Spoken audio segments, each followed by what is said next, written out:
শিক্ষকবৃন্দ এবং আমার সামনে উপস্থিত এই 4টি ইউনিটের সকল পর্যায়ের জেলা, থানা, পৌরসভা সকল পর্যায়ের বিএনপি সহ সকল অঙ্গ সহযোগী সংগঠনের প্রিয় সহকর্মীবৃন্দ, আসসালামু আলাইকুম।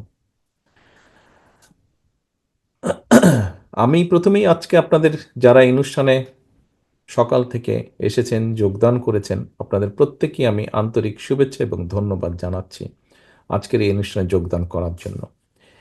এই অনুষ্ঠানটি বা এই কর্মশালাটি একটি অত্যন্ত গুরুত্বপূর্ণ একটি অনুষ্ঠান। গুরুত্বপূর্ণ অনুষ্ঠান দলীয় দৃষ্টিকোণ থেকে যদি আমরা বিবেচনা করি, দলীয় দৃষ্টিকোণ থেকে অবশ্যই এটা অত্যন্ত গুরুত্বপূর্ণ। কারণ আপনার দল, আমাদের দল, বাংলাদেশ জাতীয়তাবাদী দল আগামী দিনে দেশ এবং জাতিকে নিয়ে কি চিন্তা করছে, কোন বিষয়ে কি চিন্তা করছে, সেই বিষয়গুলো আমরা এখানে গুরুত্ব দিয়েছি এবং গুরুত্ব সহকারে আলোচনা করেছি, গুরুত্ব সহকারে তুলে ধরেছি, গুরুত্ব সহকারে আমরা সেগুলো নিয়ে চিন্তা ভাবনা পরিকল্পনা করছি। এই কথাগুলো এখানে আজকে আলোচিত হয়েছে এবং সে কারণেই এটি গুরুত্বপূর্ণ। এটি গুরুত্বপূর্ণ এই জন্য, এই পুরো 31 দফা এটি শুধু বিএনপিরই না, বিএনপি সহ আরও রাজনৈতিক দল, গণতান্ত্রিক রাজনৈতিক দল, গণতন্ত্রের পক্ষের শক্তি যে রাজনৈতিক দলগুলো যারা সহ আমরা বিগত 16 বছর 15 বছর ধরে আমরা আন্দোলন সংগ্রাম করেছি মানুষের রাজনৈতিক অধিকার আদায়ের জন্য, সেই সকল রাজনৈতিক দলগুলো একত্রিত হয়ে আমরা এই 31 দফা দিয়েছি। অর্থাৎ দেশের মানুষ, দেশ সম্পর্কে আমাদের সকলের চিন্তা ভাবনা, এই সকল দলগুলো কিভাবে ভাবছে এটি জনগণকে জানতে হবে এবং জানানোর একটি অন্যতম গুরুত্ব মাধ্যম হচ্ছেন আপনারা। এখন প্রিয় সহকর্মীবৃন্দ, কম বেশি এখানকার আলোচিত বিষয়গুলো সম্পর্কে আপনাদের কম বেশি একটি ধারণা আছে।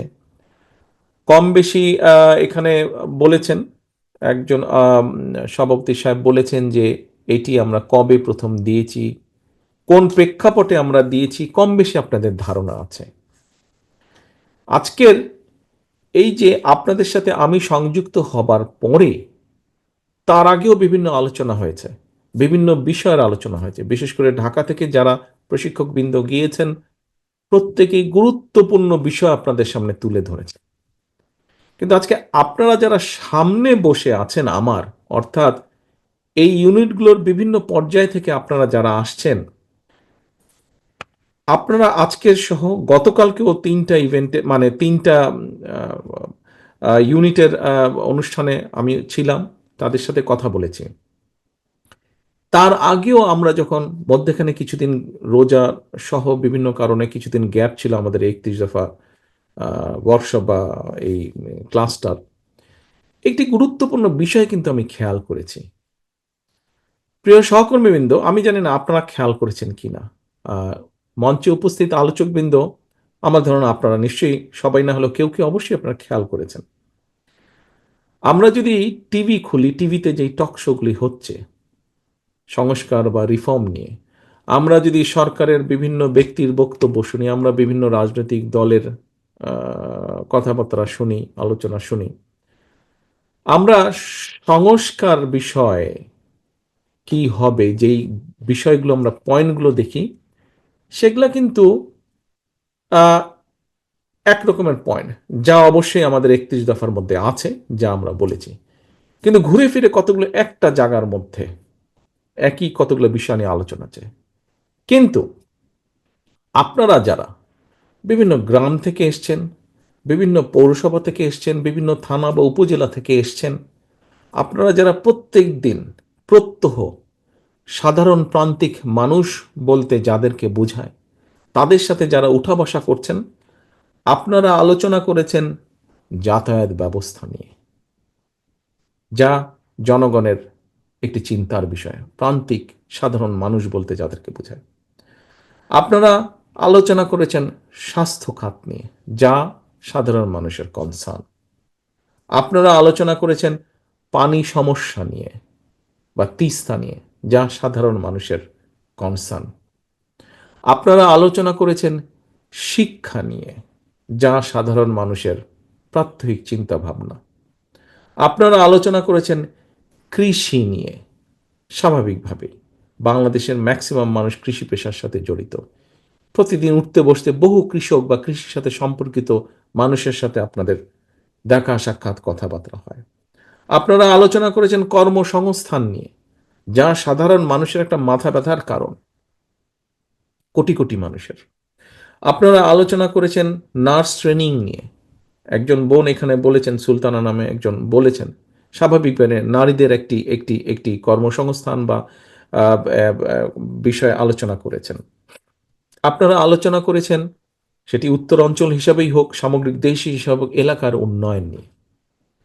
খুব কম সংখ্যক মানুষ আপনারা আলোচনা করেছেন 70 অনুচ্ছেদ। খুব কম সংখ্যক মানুষ আপনারা আলোচনা করেছেন আমাদের 31 দফার দ্বিতীয় রেইনবো নিয়ে, অথবা আপনারা আলোচনা করেছেন অন্য পলিটিক্স, নারী আসন বা অন্য কিছু নিয়ে। অর্থাৎ দেখুন একটি জিনিস চিন্তা করে, এখানে আলোচনার মেজরিটি, সিংহভাগ অংশ হচ্ছে মানুষের সমস্যা নিয়ে, মানুষের সুবিধা অসুবিধা নিয়ে। কিন্তু আমরা যদি রিফর্ম বা সংস্কার নিয়ে সরকার বলুন, বিভিন্ন ব্যক্তিবর্গের বিভিন্ন কথাবার্তা বলুন, তার মধ্যে কিন্তু আপনাদের সিংহভাগ মানুষ যেগুলো জানতে চেয়েছেন, বলতে চেয়েছেন, তা কিন্তু সেভাবে আসে না। বেশ একটি ইন্টারেস্টিং বিষয়, নিশ্চয়ই খেয়াল করেছেন।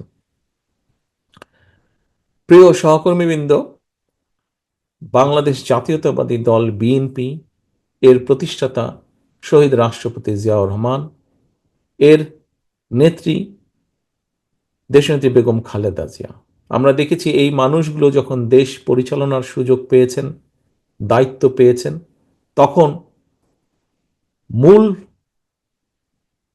জোর দিয়েছেন, গুরুত্ব দিয়েছেন দেশ পরিচালনায় কিভাবে মানুষের শিক্ষার সমস্যার সমাধান করা যায়, স্বাস্থ্যের সমস্যার সমাধান করা যায়, যাতায়াতের সমস্যার সমাধান করা যায়, নিরাপত্তার সমস্যার সমাধান করা যায়, কিভাবে উৎপাদন, কৃষির উৎপাদন বাড়ানো যায়, এইসব ব্যাপারে তারা জোর দিয়েছেন। হ্যাঁ, বিএনপির সময়, শহীদ জিয়ার সময় নারীদের আসন সংখ্যা বৃদ্ধি করা হয়েছে, সংবাদপত্রের স্বাধীনতা নিশ্চিত করা হয়েছে, এইরকম আরো অনেকগুলো কাজ করা হয়েছে। আইন ব্যবস্থাকে স্বাধীন করার উদ্যোগ গ্রহণ করা হয়েছে শহীদ রাষ্ট্রপতি জিয়া রহমান তথা বিএনপির সময়, বিভিন্ন পদক্ষেপ গ্রহণ করেছে। কিন্তু পাশাপাশি গুরুত্ব দেওয়া হয়েছে কৃষিকে, পাশাপাশি গুরুত্ব দেওয়া হয়েছে কর্মসংস্থানকে, পাশাপাশি গুরুত্ব দেওয়া হয়েছে স্বাস্থ্য ব্যবস্থাকে। এরকম আরো অনেকগুলো ব্যবস্থা, যে ব্যবস্থাগুলো, যে বিষয়গুলো প্রতিদিন মানুষের জীবনের সাথে সম্পর্কিত। প্রিয় সহকর্মীবৃন্দ, আমাদের লক্ষ্য, আমাদের রাজনীতির উদ্দেশ্য, আমরা বলতে আমি বোঝাচ্ছি এই মুহূর্তে বাংলাদেশ জাতীয়তাবাদী দল। উদ্দেশ্য হচ্ছে দেশ এবং এই দেশের মানুষ কিভাবে, কোন কাজটি করলে একজন সাধারণ মানুষ, সে শিক্ষক, প্রাইমারি স্কুলের শিক্ষক হোক, সে একজন কৃষক হোক, সে একজন ছোট ব্যবসায়ী হোক, বা যে পেশারই হোক না কেন, সে আজ যেমনই আছে আগামীকাল যাতে একটু বেটার থাকে, ভালো থাকে, তার ভবিষ্যৎটা যাতে একটু ভালো হয়, তার পরিবারের ভবিষ্যৎ, তার সন্তানদের ভবিষ্যৎ যাতে আগামী দিন আরেকটু ভালো হয়। আমাদের রাজনীতির মূল বিষয় এটাই। হ্যাঁ, রাজনীতির সাথে আরো অনেক বিষয় আসবে। আমরা উচ্চকক্ষ নিয়ে, 70 অনুচ্ছেদ নিয়ে, নারীর আসন সংখ্যা বৃদ্ধি নিয়ে আরো এরকম বিভিন্ন কিছু আলাপ করেছি। আমরা প্রধানমন্ত্রী, প্রেসিডেন্টের ক্ষমতার ভারসাম্য নিয়ে আলোচনা করেছি, বিভিন্ন বিষয় নিয়ে আলোচনা করেছি। কিন্তু এই বিষয় এখানে আসেনি। এখানে এসছে খুবই কম। যা এসছে তার তুলনায় সংখ্যা অত্যন্ত কম। দেশের বৃহৎ জনগোষ্ঠী, আজ আমার মনে হয় ব্যক্তিগতভাবে আপনারা অধিকাংশ মানুষ যেই বিষয়গুলি আলোচনা করেছেন, দেশের বৃহৎ জনগোষ্ঠী চিন্তা, চেতনা, ভাবনা, চাওয়া পাওয়া খুব সম্ভব বোধহয় এগুলো। নাহলে আপনারা কেন এগুলো নিয়ে বেশি আলোচনা করলেন? কৃষি নিয়ে কয়েকজন আলোচনা করেছেন, পরবর্তীতে কর্মসংস্থান নিয়ে কয়েকজন আলোচনা করেছেন, এলাকার উন্নয়ন, শিল্প নিয়ে, কর্মসংস্থান, বেকার সংস্থান, এগুলা নিয়ে অনেকেই কয়েকবার করে আলোচনা করেছেন প্রত্যেকটি অনুষ্ঠানে। নিশ্চয়ই এইগুলোই দেশের মানুষের চাওয়া। প্রিয় সহকর্মীবৃন্দ, আজকে আপনাদেরকে এই কর্মশালা অনুষ্ঠানে আমি আপনাদেরকে আহ্বান জানাবো, আমি আপনাদের সহকর্মী হিসাবে আপনাদেরকে অনুরোধ করব যে আজকের এই কর্মশালার যে আলোচনা সারাদিন ব্যাপী আপনারা কষ্ট করে এসেছেন। সকালে ঘুম থেকে ওঠার পরে আমি ভিডিও দেখলাম যে বিভিন্ন ৩ অনুষ্ঠানে নেতাকর্মীরা আসছেন, আপনারা যোগদান করছেন, আপনারা আপনাদের কার্ড সংগ্রহ করছেন, আপনারা এখানে ঢুকছেন। কেন? কারণ অবশ্যই আপনি যখন ফিরে যাবেন, আপনার এলাকার মানুষ কিন্তু আপনাকে জিজ্ঞেস করবে, "কি ভাই সারাদিন কি আলোচনা হলো? কি তোমরা শিক্ষা নিয়ে কি কথা বললে? তোমরা স্বাস্থ্য নিয়ে কি কথা বললে? কি করবে? তোমরা যদি তোমাদেরকে যদি আমরা ভোট দিয়ে সরকার গঠন করতে দেই, তো তোমরা আমাদের জন্য কি করবে?" জিজ্ঞেস করবে না ভাই আপনাদেরকে? আপনাদের প্রত্যেককে এলাকার মানুষ, পরিচিত পরিজন আপনাদেরকে জিজ্ঞেস করবে যে, "কি আলাপ আলোচনা হলো তোমাদের বিএনপির এই মিটিংয়ে?" প্রিয় সহকর্মীবৃন্দ, আসুন আমরা সকলে মিলে আজকে এখানে যেই আলোচনাগুলো করেছি, এই আলোচনাগুলো আমরা আজকে এইখানে সীমাবদ্ধ না রাখি। আমরা অনেক গুরুত্বপূর্ণ বিষয় আলোচনা করেছি আপনাদের চিন্তা চেতনা অনেক গুরুত্বপূর্ণ বিষয়কে ঘিরে। আসুন এই বিষয়গুলোকে আমরা নিয়ে যাই মানুষের দোরগোড়ায়, প্রত্যেকটি মানুষ দল মত নির্বিশেষে প্রতিটি মানুষের কাছে। আপনার যদি মনে হয় এই মানুষটি তো এর আগে আমাকে ভোট দেয়নি, আমার দলকে ভোট দেয়নি, আমার দলের প্রতীকে ভোট দেয়নি, তার কাছে আমি যাব না, দয়া করে এই চিন্তাটি করবেন না। আপনি যান তার কাছে। এমনও তো হতে পারে আপনি যখন তার সামনে আপনার ৩১ দফার চিন্তা ভাবনা চেতনা আপনি তুলে ধরবেন, সে তো তার সিদ্ধান্ত পাল্টাতেও পারে। পাল্টাবে না? এরকম বহু মানুষ তো পাল্টেছে। কাজেই আপনি তার কাছে যান। প্রিয় সহকর্মীবৃন্দ, আমি প্রায় একটি কথা বলি, আমাদের রাজনীতির মূল পুঁজি কে? জনগণ, জনগণের সমর্থন। একজন রাজনৈতিক কর্মী হিসাবে আপনাকে সবচেয়ে আনন্দ দেয় কোন বিষয়টি? যদি আপনি মিছিলে থাকেন, আপনি যদি দেখেন আপনার মিছিলটা পিছনে অনেক বড়, অনেক লম্বা, আপনাকে কি সেটা আনন্দ দেয় না? আপনাকে কি সেটা খুশি করে না? ঠিক একইভাবে আপনি যখন জনসভা করেন, যখন দেখেন যে আপনার প্রত্যাশার চেয়ে আপনার জনসভাটি বড় হয়েছে, অনেক অধিক সংখ্যক মানুষ, দল মত নির্বিশেষে বিভিন্ন মানুষ আপনার জনসভায় এসছে, সেটি কি আপনাকে আনন্দিত করে না? সেটিও আপনাকে আনন্দিত করে। এখন প্রিয় সহকর্মীবৃন্দ, অর্থাৎ মানুষের সমর্থন, আমরা যখন বিভিন্ন সময় আগে যখন আমরা নির্বাচনে অংশগ্রহণ করেছি, যখন আপনার প্রার্থী আপনার দলের প্রার্থী যখন অন্য দলের প্রার্থী থেকে বেশি ভোট পায়, ভোটের পার্থক্য যখন বেশি থাকে, সেটি কি আপনাকে আনন্দিত করে না? সেটি আপনাকে আনন্দিত করে এবং আমরা সব সময় সেটি চাই। একজন রাজনৈতিক দলের সদস্য হিসাবে, একজন রাজনৈতিক কর্মী হিসাবে আমরা কি চাই? আমরা চাই যে আমাদের মিছিলটি বড় হবে, আমরা চাই যে আমাদের জনসভাটি বড় হবে, আমরা চাই আমার প্রার্থী দলের প্রার্থী যে কোনো নির্বাচনে অন্য প্রার্থী থেকে অনেক বেশি ভোট পাবে, জয়যুক্ত হবে। সহকর্মীবৃন্দ, এখানে একজন সহকর্মী কিন্তু একটি কথা বলেছিলেন তার বক্তব্যে, যে অনেক আগে আমি বলেছিলাম, খুব সম্ভব বোধহয় আমাদের যুব দলের এক নেতা এখানে বলেছিলেন যে বিভিন্ন রকম প্রোপাগান্ডা হচ্ছে আমাদের বিরুদ্ধে, মিথ্যে প্রোপাগান্ডা হচ্ছে সোশ্যাল মিডিয়াতে, তো কিভাবে কি করব? সহকর্মী, এই ব্যাপারে আপনাদেরকে আমি ৮ মাস আগে ৭ মাস আগে আমি আপনাদেরকে সচেতন করেছিলাম, দেশব্যাপী আপনাদের সাথে আলোচনা হয়েছিল, সচেতন করেছিলাম। আমাদের সেই অদৃশ্য প্রতিপক্ষ আস্তে আস্তে দৃশ্যমান হচ্ছে, সাথে আরো বিভিন্ন প্রতিপক্ষ কিন্তু তাদের সাথে যোগ করছে। কাজেই দেশের জন্য, দেশের স্বার্থে আমরা যা করতে চাই, এটি যত বেশি সংখ্যক আমরা মানুষের কাছে নিয়ে যেতে পারবো, মানুষের সমর্থন অর্জন করতে পারবো, আমরা আমাদের সেই দৃশ্য বলেন, অদৃশ্য বলেন বা দৃশ্যমান প্রতিপক্ষকে আমরা তত শক্ত, তত জোরালোভাবে আমরা তাদেরকে মোকাবেলা করতে পারবো। এবং এই মোকাবেলা করার দায়িত্ব, এই মোকাবেলার করার দায়িত্ব আমাদের সকলকে। আজকে আমার সামনে রংপুর জেলা মহানগর আছেন, আমার সামনে নীলফামারী আছেন, আমার সামনে সৈয়দপুর আছেন, প্রায় ২০০০-এর কাছাকাছি এখানে প্রতিনিধি আপনারা আজকে উপস্থিত আছেন। ২০০০ জন যদি আপনারা বিক্ষিপ্তভাবে কাজ করেন, কোনো লাভ হবে না, ক্ষতি হবে। আমাদের সকলকে ঐক্যবদ্ধ হতে হবে। আমরা যত বেশি ঐক্যবদ্ধ হব, আমরা যত বেশি বাংলাদেশি জাতীয়তাবাদের আদর্শে বিশ্বাস করব, যত বেশি শহীদ রাষ্ট্রপতি জিয়াউর রহমানের নির্দেশিত পথে চলব, যত বেশি আমরা দেশনেত্রী খালেদা জিয়ার নির্দেশ মেনে চলব, নির্দেশ মোতাবেক কাজ করব, তত রাজনৈতিকভাবে আমরা শক্তিশালী হব। প্রিয় সহকর্মীবৃন্দ, বিগত ১৫-১৬ বছর ধরে, সেই 111 থেকে শুরু করে আপনি এখানে উপস্থিত প্রত্যেকটা মানুষ, আপনারা অবর্ণনীয় অত্যাচার নির্যাতন সহ্য করেছেন। আমি যদি আজকে আপনাদেরকে হাত তুলতে বলি, এখানে কি এমন কোনো ব্যক্তি উপস্থিত আছেন যার নামে মিথ্যে মামলা নেই? যদি কেউ থাকেন যার নামে একটিও মিথ্যে মামলা নেই, দয়া করে হাত তুলেন। যার নামে নেই সে হাত তুলেন। কেউ হাত তুলছে না। তার মানে আমি ধরে নিচ্ছি এখানে উপস্থিত 2000 মানুষের প্রত্যেকের নামে একটি করে হলো মিথ্যে মামলা আছে। বিভিন্নভাবে পুলিশ দ্বারা বলেন আর পলাতক স্বৈরাচার বলেন, তাদের লোকজন দ্বারা আপনারা অত্যাচারিত, নির্যাতিত হয়েছেন। আপনি যদি মনেই করে থাকেন যে আপনি অত্যাচারিত, নির্যাতিত হয়েছেন, আপনার উপরে জুলুম হয়েছে, নির্যাতন হয়েছে, তাহলে আসুন আমরা জুলুম করে প্রতিশোধ নিতে চাই না। তারা যা করেছে আমরা তা করতে চাই না।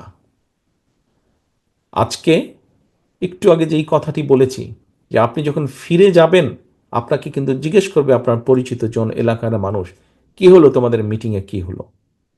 কেন জিজ্ঞেস করবে জানেন? কয়েকটি কারণ আছে। আপনি যখন, খুব সম্ভব প্রত্যেকের না হয় অনেকেরই হয়তো হয়েছে, সকালে যখন আপনারা এখানে আসছিলেন তখন অনেকে জিজ্ঞেস করেছেন আপনাদেরকে, পথে দেখা হয়েছে, কি ভাই কি আলোচনা করবে আজকে, জানতে চেয়েছে না অনেকে আপনাদের কাছে? অনেকেই জানতে চেয়েছে, এই অভিজ্ঞতা আপনাদের অনেকেরই আছে। ঠিক একইভাবে যখন ফিরে যাবেন আপনাকে জিজ্ঞেস করবে কি আলোচনা হলো। কেন জিজ্ঞেস করবে কি আলোচনা হলো? তার একটি মূল অন্যতম কারণ হচ্ছে আপনাকে, অর্থাৎ আপনার দলকে এই জনগণ আস্থায় রাখে। আপনাকে বা আপনার দলকে অর্থাৎ বিএনপিকে এই জনগণ আস্থায় রাখে, বিশ্বাস করে। তারা মনে করে দেশের জন্য, মানুষের জন্য যদি কিছু করতে পারে, কিছু করা সম্ভব হয়, তাহলে পারলে বিএনপি পারবে, পারলে বিএনপি পারবে। প্রিয় সহকর্মীবৃন্দ, আমি অনেকবার বলেছি, আবারও বলছি, আমি বলতেই থাকব। কি সেটি? এই যে জনগণের আস্থা আপনার উপরে তথা আপনার মাধ্যমে সমগ্র দলের উপরে, এই আস্থা ধরে রাখার দায়িত্ব কিন্তু আমাদের, এখানে উপস্থিত প্রতিটা মানুষ। এবং আজকে আপনারা এখানে যেই, এই যে পাঁচটা গলায় ঝুলিয়েছেন, যে কার্ডটা গলায় ঝুলিয়েছেন, ওই কার্ডের মধ্যে কিন্তু আপনার নামের পাশে বা নিচে কিন্তু আপনার একটা পদবি লেখা আছে। অর্থাৎ প্রত্যেকেই একটি পদবি হিসাবে আপনারা এখানে আজকে ঢুকেছেন। তার মানে আপনি ওই পদ অনুযায়ী আপনি একজন নেতা, অর্থাৎ নেতা হিসেবে এখানে ঢুকেছেন। তার মানে আপনার ফলোয়ার আছে, আপনার আন্ডারে আরো সহকর্মী, আরো নেতা আছে। আপনার দায়িত্ব হচ্ছে শুধু সেই আস্থা যে অর্জন, জনগণের আস্থাটা যে ধরে রাখবেন, এটি শুধু আপনি একা করলে হবে না। এটি আপনার সাথে যারা আছে, আপনার নিচে যারা আছে, সেটি বিএনপি হোক, যুবদল, ছাত্রদল, স্বেচ্ছাসেবক, মহিলা দল, মৎস্যজীবী দল, অর্থাৎ শহীদ জিয়া, খালেদা জিয়ার নেতৃত্বে, আদর্শে যারা বিশ্বাস করেন, প্রত্যেকটি নেতাকর্মী, প্রত্যেকটি মানুষকে জনগণের এই আস্থা ধরে রাখার জন্য ব্যবস্থা গ্রহণ করতে হবে। ব্যবস্থা গ্রহণ করতে হবে প্রত্যেকটি নেতাকর্মীকে। আমি তখনই বলেছি যে আমরা ঐক্যবদ্ধ থাকতে হবে। আমরা আজকে সারাদিন এখানে আলোচনা করেছি। আমরা কি নিয়ে আলোচনা করেছি আপনারা প্রত্যেকেই শুনেছেন। নীলফামারী রংপুরেরটা শুনেছেন, রংপুর সৈয়দপুরেরটা শুনেছেন, সৈয়দপুর নীলফামারীরটা শুনেছেন। প্রত্যেকেই কিন্তু আমরা দেশ এবং জনগণ নিয়ে আলোচনা করেছি, তাদের বিভিন্ন স্বার্থ নিয়ে আমরা আলোচনা করেছি। এখন এই স্বার্থকে যদি আমাদের বাস্তবায়ন করতে হয়, আমাদের এই 31 দফাকে যদি বাস্তবায়ন করতে হয়, আমরা যখন বাস্তবায়ন করতে পারবো, ওই যে আপনি নির্যাতিত হয়েছেন, অত্যাচারিত হয়েছেন, সেই অত্যাচার, নির্যাতনের প্রতিশোধ আমরা নিতে চাই 31 দফা বাস্তবায়ন করার মাধ্যমে। 31 দফা দেশ এবং জনগণের পক্ষে 31 দফা বাস্তবায়ন করার মাধ্যমে আমি, আমার উপরে যে অত্যাচার হয়েছে, নির্যাতন হয়েছে, যে জেল জুলুম খেটেছি, আমার মায়ের উপরে যে জেল জুলুম হয়েছে, আমার ভাইকে যেভাবে হত্যা করা হয়েছে, তার প্রতিশোধ আমি নিতে চাই 31 দফা বাস্তবায়নের সাথে। এখন আমার এই পলিসির সাথে আপনারা কারা কারা একমত, দয়া করে যদি হাত তুলেন কষ্ট করে। আপনার বিরুদ্ধে যে অত্যাচার, নির্যাতন হয়েছে, আপনার পরিবার যে কষ্টের মধ্যে দিয়ে গিয়েছে, সকল কিছুর প্রতিশোধ নিতে চাই আমরা 31 দফা বাস্তবায়নের সাথে। আপনারা সবাই একমত আমার সাথে?